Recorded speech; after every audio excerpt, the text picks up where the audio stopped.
Hello and welcome to another jungle video, and in this one we're going to take a look at 5 strong turbo jungle builds that you should be playing in Season 11. And the reason for that is recently we focused very heavily on jungling styles, the Jungle God video, how you should be jungling, all the tactics needed to succeed in this new season. But what champion, runes, and build combinations are working really well to get as many wins as possible during the +8 LP era. So as always, if you enjoy these videos, please consider liking and subscribing. And now for a quick message from our sponsor. With ExpressVPN, you can encrypt your internet connection and pathing so that even Canyon could not hack your jungle or internet, all while providing mega privacy that hides your data and location, which are of course being surveyed by things much worse than an enemy jungler.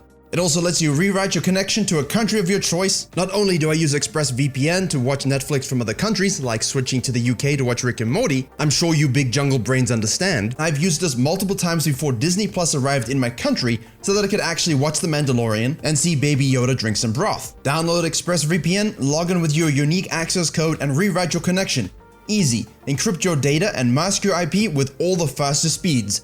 Bring security, privacy, and content unlocking to your new empire. Find out how you can get 3 months free by clicking the link in the description below, expressvpn.com/Virkayu. Right, to start this off, the first one we have is Press the Attack Elise. Now usually you would always go Electrocute, maybe you see some Dark Harvest. Electrocute just makes everyone explode, you assassinate someone after you hit your cocoon, if you hit your cocoon. One less champion on the Rift, easy for ganks, there you go. However, Elise is very heavily known for being outscaled and just being a stun bot later in the game. With her changes in Season 11, the Spider Q form now procs on hit effects, which means you can proc PTA. Night Harvester then replaces Electrocute for that innate burst, and all of a sudden you go second item Nash's Tooth, which synergizes really well with PTA. It helps your clear speed, dueling power, and it lets you scale significantly better into the late game. Better DPS, better 1v1 potential, and if you miss your stun, guess what? You're actually kinda useful now. Now in theory you can run this every game, but it does have stronger efficacy into champions where bursting isn't normally viable. Think things like Graves, because you know your spiders can block his autos, you get the amplified damage from PTA, the burst is always very potent and underrated. Not to mention the burst damage and the execute from the rune set as a whole really does increase in the mid to late game, and it scales better in isolation. Electrocute is a powerful rune but doesn't quite compare in the team fighting and 2v2 situations. Obviously PTA amplifies all damage. That's why it's classically used on things like Volibear and Warwick, because not only do you get that burst, in your early invasion skirmishing which you needed to get leads, but it also amplifies the damage in your ganks, in those dragon fights, and really keeps you much more relevant in those mid to late game phases. So while Electrocute is better for assassination, obviously, which is why we always joke about Elise kind of just being an actual assassin, it's worse for your team fighting, it's worse for your map play, and honestly that really does make things feel good when you find yourself in a tower pushing situation, when you find yourself in those fights that you really need to close games out. You want to have a rune set and a build that allows you to take whatever the map gives you. I don't want to be reduced to something that just, dives early game, beats the enemy jungler 1v1, and now I have to hope my team can actually take control and end it. No, now you have the control. And optimally, of course, please don't be in the position where the game goes beyond 3 to 4 items, because while Elise does scale better in this situation, it's really nothing insane. It just enables you to actually have a bit more control in those phases. So obviously if they have 5 favorite champions, you can go Electrocute, hit your skill shots, and make sure someone is always dead. But in a meta with a few more tanks, a few more bruisers running around, and whatever the hell Graves and Hecarim are, it's good to have another default and viable rune set. And in this case, viable means actually really strong. Press the Attack, Standard Triumph Alacrity attack speed page, Cheap Shot and Relentless because, you still need movement speed to move around the map, and Cheap Shot because I'm hoping you all hit your cocoons. And then slap in the Harvester, Soak Boots, Nash's Tooth. Obviously you're still gonna go Zonya's, Void, perhaps even a Death Cap or Banshees, make sure you flex it. But as we said, you're really not looking for the game to go beyond 4 items. Try and close out, use this power curve, get yourself some wins. Right, second up here we have Moonstone Lillia. Yes, they have nerfed Leandries, they have nerfed Demonic, they have nerfed almost every AP itemization, though we are going to be getting some of those numbers back. Lillia is something that works incredibly well in a 5-man stack flex queue. Lillia is something that works incredibly well in pro play and in Clash. Solo queue, the win rate just isn't as good. People don't play off of it as well, and with all very well scaling hard farming junglers, they just don't actually, let the win condition develop while being patient. And yes, that affects her win rate. Her win rate will just never be supremely high, But she will always be very good in the jungle. If you leave her alone, if you don't get your lanes ahead, if you don't have objective cadence control, she will take over and just be levels ahead of you. The goal is for the kit to be very annoying. You have true damage, you have percentage damage, you have dot, and all of a sudden, you buy Moonstone, you buy Demonic Embrace, and you can keep the Moonstone Renewer at max stacks for like 7 or more seconds with 1 Q. And yeah, that healing that it generates stacks up to 50%, which means you can, run around and just go brrr and heal all your teammates. Even more of an enabler.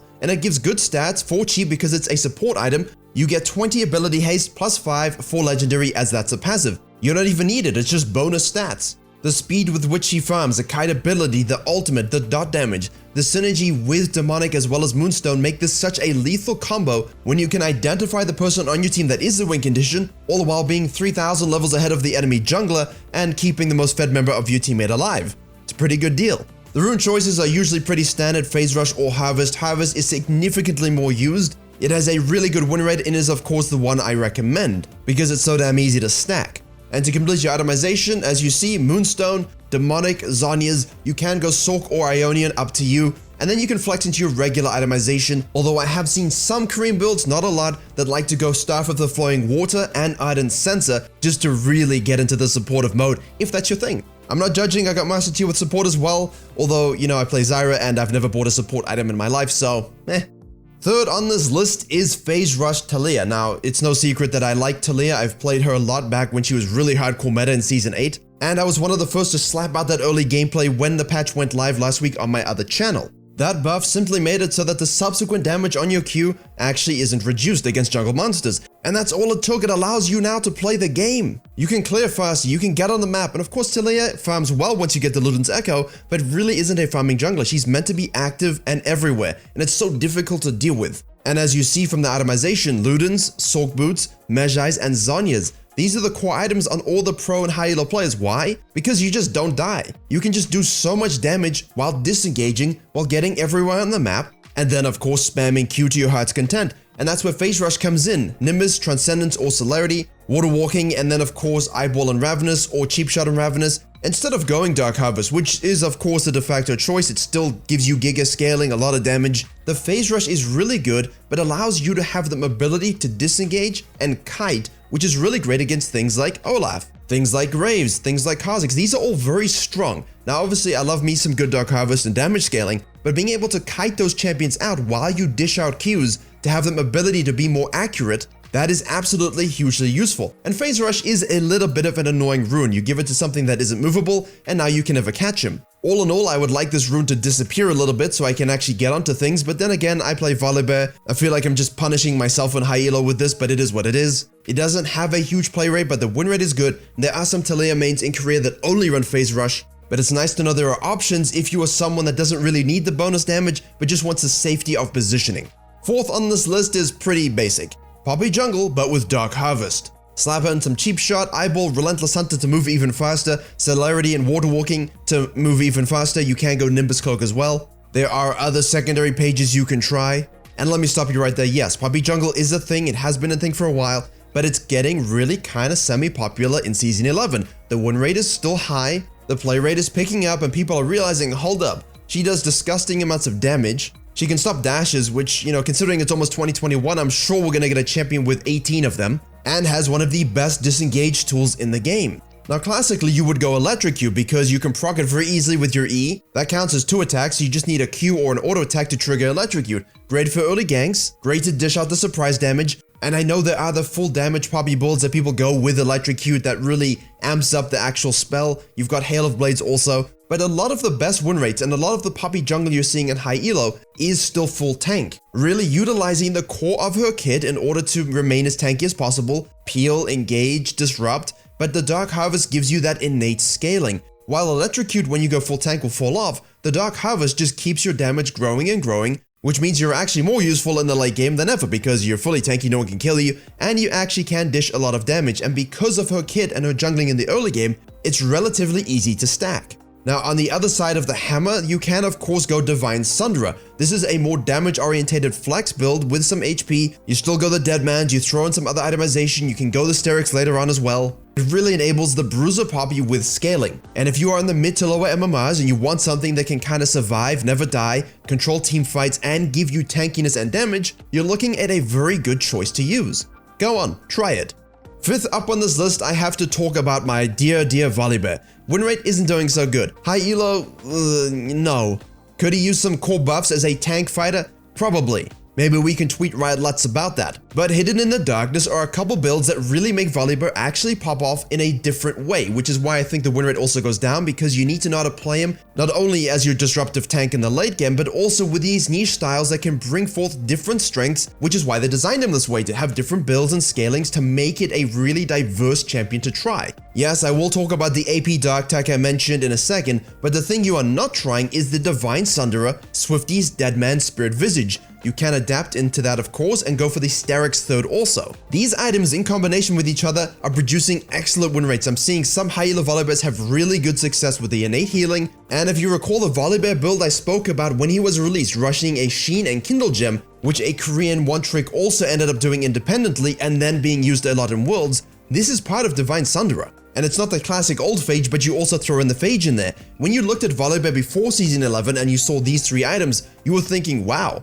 I'm fed. This just gives you a more fighter component to the champion with the survivability, and despite having AP scalings, he does mostly physical damage with the spells and the ultimate, so that ultimate with a high damage does a lot more with that armor penetration and the more items you complete. Obviously the default build is always going to be going Frostfire, and even then we have three different variants of AP. Firstly, you can of course rush your Rift Maker, but I don't like to. I like to go Nash's, Rift, and then you could flex either into Zhonya's and Demonic for the full AP domination, or into the Deadmans and Spirit Visage as you normally would for the added tankiness and sustain. All this can change with your build is that you might want to max E, you actually should max E if you're going AP, and you must know how to hit it, because if you don't hit your E and you don't synergize it with your animation cancels, you are not making the most use out of this build, and it's why its win rate is dipped. It's a more skillful bear expression. Finally, the one I do actually kind of like is rushing Nash's, but instead of going AP, I then flex into my Frostfire, Deadmans, and Spirit Visage, which is of course what you should have been going the whole time anyway, because the HP,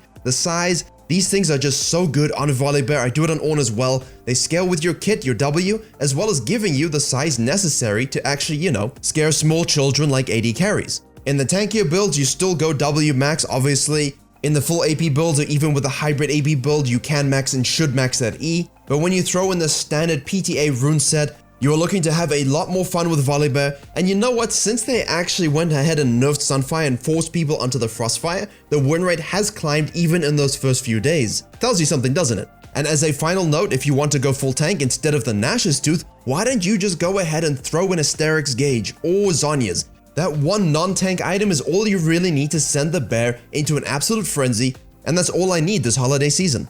So there you have it, 5 different champions, a lot of different build versatility and the reasons why. I hope you're able to enjoy and learn something from this video. Let me know if you try these out or have different tech of your own that isn't being publicized. It might even feature in a video, but most likely I will keep your secret because I am a man of honor. Please do like, share, and comment if you enjoyed and learned something. Don't forget to subscribe to this channel as well as the gameplay channel, which has a lot of different champ-specific videos going up. Thank you very much for watching, and as always, I will see you all in the next tutorial.